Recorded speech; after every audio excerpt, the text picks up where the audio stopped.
Bom dia a todas as pessoas, é um prazer estar aqui, principalmente, né, no painel de experiências de sucesso, eu gosto muito, que são as empresas que já utilizaram a tecnologia para gerar valor dentro das suas próprias empresas. Elas vão apresentar aqui os seus cases. Né? A quem vai apresentar, agradeço muito, né, por ter vindo aqui e também por compartilhar o case, que é muito importante para todos nós. Então, a gente vai começar pela Paranoá, né, que vai ser o senhor Gustavo Cas. Ele vai ficar...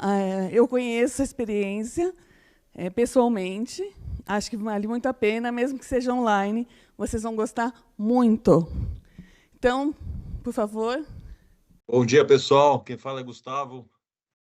É um prazer aqui ter feito esse vídeo para vocês. É uma pena não estar presencial. Em uma outra oportunidade a gente fica junto aí. Então, o case é sobre a minha indústria, a Paranoá, e a DataWake, que é a startup, que é spin-off da Paranoá, né? A gente vai falar sobre a minha... deixa eu ver aqui. A minha fábrica, né? Essa fábrica, eu tenho aqui 40 mil metros de área construída. Tenho 6 fábricas dentro dessa fábrica, essa indústria foi criada pelo meu pai há 60 anos atrás, né? Então, o foco aqui é processo, modalidade de desempenho, categoria ouro. A gente produz tapetes para os assoalhos dos caminhões, né? Em poliuretano, em TPO e borracha. E a gente produz também os diversos tipos de mangueira para o sistema automotivo e também injeções de borracha, tá? Esse é o nosso portfólio de produto.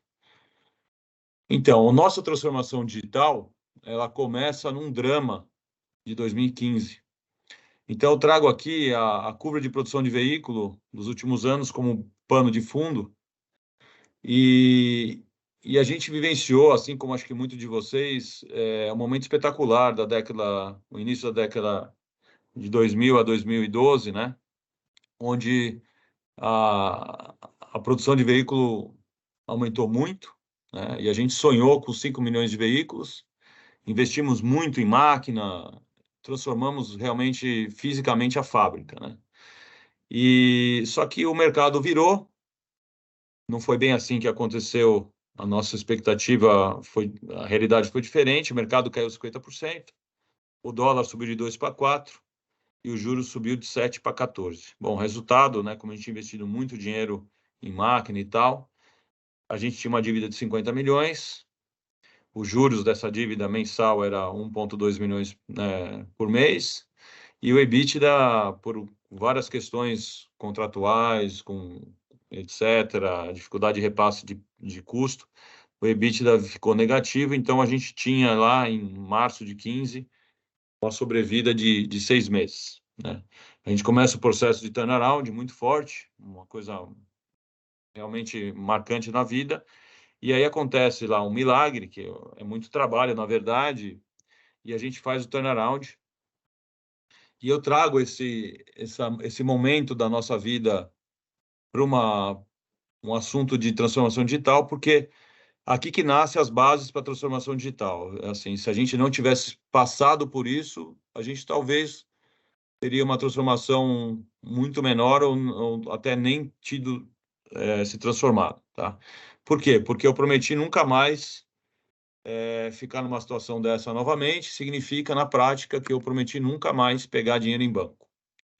Então, dito isso, veio o gatilho do início da transformação digital, que é uma dor de 2017 muito clara, onde existiu uma demanda muito grande de produção, onde um cliente grande pediu para a gente dobrar a capacidade de uma fábrica, de uma das 6 fábricas que a gente tem. Então, de 120 mil produtos por ano, ele pediu 240 mil produtos por ano e a minha capacidade máxima era 120 mil.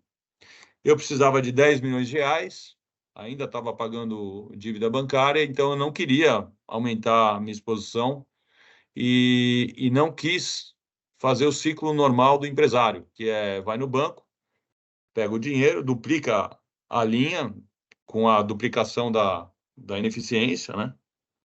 Ou da eficiência atual da linha, paga juros que nem um condenado e morre, né? Então, esse ciclo, eu falei não. E é muito difícil, porque é muito difícil falar não, né? Para um business desse, né? Mas a gente recebeu os pedidos das ferramentas. O cliente falou, cara, eu vou importar o que eu não consegui produzir aqui no Brasil, eu vou importar, então tenta. Quando ele falou isso, a gente pegou o pedido, eram 47 moldes, e a gente falou, cara, e se a gente digitalizar? Né? E aí vem a pergunta, né? Legal, mas quanto custa? Aí vem a resposta, pô, 600 mil. E toda a pergunta diante disso é, né, qual o payback? Né? E a resposta é, eu não sei qual o payback. A gente vai ter os dados, mas eu não sei o que vai dar. Né? Então, pô, peraí, eu não tenho 10 milhões, mas tenho 600 mil, vamos pagar para ver? Então, a gente digitaliza essa primeira área, é uma fábrica de injeção, e depois expande essa digitalização para termoformadora, para extrusão, carrossel, etc. Né? E nesse começo a gente não sabia o que fazer com os dados. Né? Então, a gente iniciou os debates sobre filosofia digital. A gente não queria simplesmente ter o OE online, isso para a gente não ia mudar a nossa vida de fato. Então, a gente começou a ter debates sobre filosofia digital. Então, por exemplo, a gente estudou o case do AlphaGo,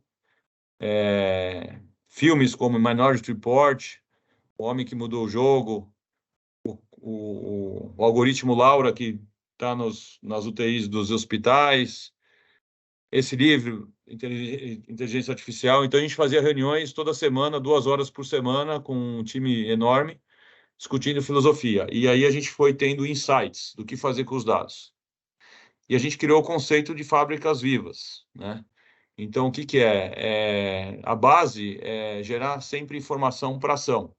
Então, tem o robô extrator, que gera os dados, através de sensoramento, etc. Tem um robô inteligente, que processa o dado e age, pede para o robô de ação agir, né? Ou ele se comunica com a gente pedindo para nós agirmos, né?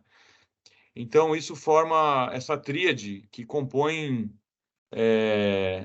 como se fosse uma nanocélula do nosso sistema digital que está presente na fábrica inteira, né? E aí forma esse corpo que é essa fábrica viva. E o que acontece? Existem 2 grandes layers ou mundos muito interessantes. O primeiro é o orquestrador, é o maestro, que ele tem papel de eliminar atividades inúteis e desumanas que não agregam valor, né? Tanto em atividades de administração, quanto no chão de fábrica. Ele reduz a ansiedade e a angústia das pessoas, e aumenta o bem-estar e produção. E tem o cérebro, que é espetacular, que você tem uma extração autônoma de conhecimento.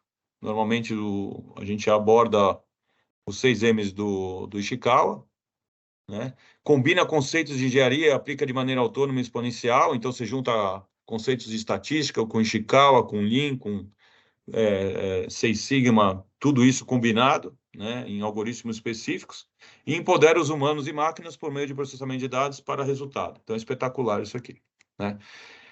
E a gente criou, isso é feito e modularizado nesses ícones, né? Então, a gente criou ícones que traduz esses algoritmos, que é automação, deixar autônomo esses conceitos de engenharia e tal, e eles se combinam, né?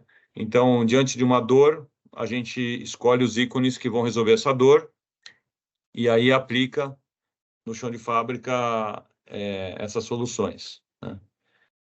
A gente também criou, no processo de transformação digital, o nosso intranet, que, na verdade, é tipo um Facebook interno, que tem lá toda a comunicação de projetos, todo o upload de qualquer documento, tudo na linha do tempo do projeto, né? E tudo que acontece aqui, o time fica imediatamente sabendo, etc., né? E a gente também, no mundo no mundo indireto, né, de atividades de suporte, a gente acabou desenvolvendo 60, hoje está em 65 RPAs, com mais orquestrador próprio, né? A gente substituiu o UiPath pelo nosso próprio sistema. E a gente liberta os humanos do que é desumano, tá? Então, a filosofia nossa é sempre do Agile, né? R rápido e barato, por favor, né? E aí vem, por exemplo, alguns exemplos. Eu diria o seguinte, quando o pessoal me perguntou, cara, o que que você já fez, assim, que você fez, errou e fez de novo? Eu diria que é tudo, tudo. A gente sempre, no começo, erra, então trago dois exemplos, né? Um é o sistema, por exemplo, a máquina, ela percebe o consumo em tempo real, e no caso ela que chama empilhadeira para repor material ou para tirar a peça pronta. Então, no começo o sistema era Wi-Fi e o Wi-Fi tinha zonas escuras que caía, então a gente teve que recodificar para o LoRa, por exemplo. Ou se não, por exemplo, operadores ou operadoras que manuseavam peças grandes, usavam um leitor de código de barra grande, e a gente disponibilizou leitores de dedo, né? Ou o sistema RFID, que a gente tem Poka-Yoks digitais para evitar que a máquina ligue se não aceitar o dispositivo correto. E a gente tinha um problema de efeito Faraday. E aí a gente criou uma solução para eliminar esse efeito Faraday, que é quando o RFID não é lido em função da gaiola metálica, né, que é envolvido nele. Essa fábrica, a gente conseguiu dobrar o faturamento dela com as mesmas máquinas existentes, né? Então a gente conseguiu, através de inteligência artificial, tanto do orquestrador quanto do cérebro, dobrar a capacidade da fábrica, né? E a gente tem aqui, a gente foi reconhecido, muito legal, a gente acabou entrando na premiação da inovação, o Prêmio Nacional de Inovação da CNI e Sebrae, e a gente conseguiu ser campeão em outubro do ano passado. E planos futuros, muito importante, hoje a gente está preparando a fábrica para um crescimento brutal, e a gente está com os seguintes focos, né? Formação de pessoas, eu digo que acho que o maior gargalo da transformação digital são as pessoas, o mindset, desde a alta liderança em ter coragem de dar o passo para um ambiente nem sempre claro, né? Tanto quanto a formação de pessoas para esse mundo digital, né? Então, por exemplo, a gente tem lá, quando você digitaliza uma fábrica, o que é um gêmeo digital? Simplesmente copia a vida, né? Copia o mundo analógico, que é espetacular, digitalmente. Então, tem alguns desafios de disciplina, de extração de dados, segurança na, na qualidade da informação que está vindo. Então, tudo isso depende também de pessoas, né? Então, essa formação. E a gente criou, a gente viu que o gargalo, sendo gargalo, a gente criou uma escola digital. Então, a gente forma na ordem de 50 alunos por ano, filhos de funcionários de 14 a 17 anos, que depois a gente contrata uns 20, eles entram nas áreas, todas as áreas da empresa, com mindset digital, procurando problemas reais e propondo soluções em scrums ou sprints, squads, né, específicos para propor soluções digitais. Aqui a gente, como eu disse, a gente está crescendo bastante, então a gente está digitalizando toda a fábrica de mangueiras, tá? Investimento altíssimo, na ordem de 30 milhões em digitalização. A gente criou a Data Wake, que é uma spin-off, né? Então, tudo que a gente aprendeu nos últimos 6 anos, a gente viu que o mercado tem uma certa carência, então a gente abriu a Data Wake para colocar em outras empresas as soluções que a gente acabou criando para a gente, né? A gente tem um objetivo esse ano agora muito legal de fortalecer a rede neural, muito deep learning em processos. Então, a gente está dando um deep learning no Ishikawa, tanto em questões de set point de máquina nos 6Ms, assim, entender as características dos 6Ms e prescrever aonde a máquina trabalha melhor, tanto quanto na percepção do sigma, estabilidade, né? Então, a gente está... E isso independente da máquina. Então, a gente está fazendo essa rede neural muito fantástica esse ano, muito motivante. E o quinto foco que a gente tem muito forte é substituição de materiais de fonte fóssil por fontes renováveis, né? E reciclados. A gente prioriza as fontes renováveis mais do que as recicladas.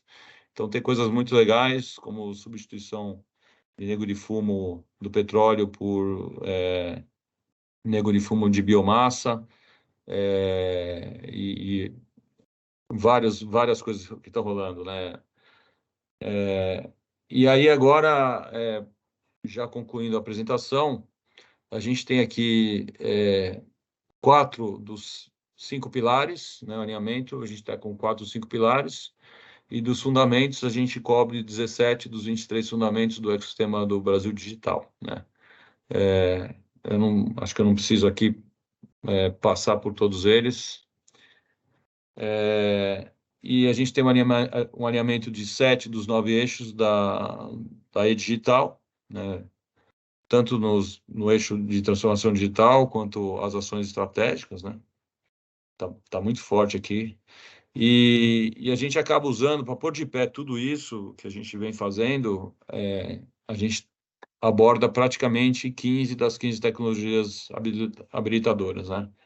E aí isso exige um conhecimento, trazer para dentro de casa conhecimentos específicos, multidisciplinares. Então, a Data Wake, que é onde a gente cria tudo isso, tem hoje 35 desenvolvedores nas mais diferentes competências, né? Desde RPAs, quanto engenharia de dados, ciência de dados, análise de dados, quanto CLP, programação de fábrica, extração de dado de fábrica, quanto esse time também tem especialistas tem black belts de 6 Sigma, tem especialistas em Lean, tem especialistas em máquina, conhecedores profundamente de processos de produção. Então, tudo isso combinado gera todo esse conhecimento, e esse conhecimento se transforma em desenvolvimento, que se transforma em resultado, né? Outra coisa importante que eu gosto de falar é muito fascinante, é muito bonito tudo isso. Então, você tem que sempre que perseguir o resultado, porque corre-se o risco de você ficar maravilhado com coisas espetaculares e perder o rumo do resultado. Então, sempre quando você está desenvolvendo alguma coisa, você tem que pousar em algo concreto que você aplica e dá resultado, e isso forma um ciclo virtuoso para poder, vamos dizer assim, financiar tudo isso, porque custa, né? Então, todo esse processo de transformação digital, ele só para em pé se você estiver dando resultado, senão ele não para em pé, né? Então, agradeço, pessoal, esses minutos.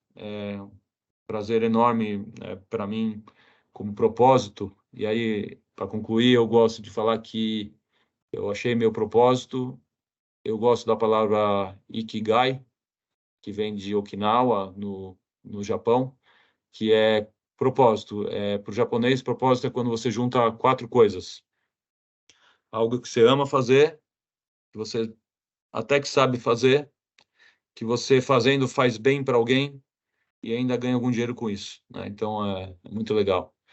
E é isso, pessoal. Muito, muito obrigado pela atenção, e espero que vocês tenham um dia maravilhoso aí na Mauá, onde eu sou também apaixonado, porque eu sou ex-Mauá, turma 34, turma 34.000, tá bom? Abraço a todos aí.